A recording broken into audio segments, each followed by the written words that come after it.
अस्सलामुअलैकुम नाज़रीन, PC world news से मैं हूँ रिदा सिंधु। PIA ने बैरून मुमालिक के लिए 25 मजीद परवाजें शेड्यूल में शामिल कर ली।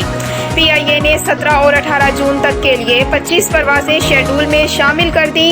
हमारे city bureau chief Lahore Shabbir Sandhu की रिपोर्ट के मुताबिक CAA ने PIA को रिलीफ परवाजों की इजाजत दे दी। दूसरी जानिब वज़ीर आज़म के मुआविन खुसूसी बराए समंदर पार पाकिस्तानी सैयद जुल्फिकार अब्बासी बुखारी ने कहा है कि खलीजी मुमालिक में फंसे हुए पाकिस्तानी मुश्किलात का शिकार थे, उनकी मुश्किलात से आगाह हैं और उनके हल के लिए इक़दाम कर रहे हैं।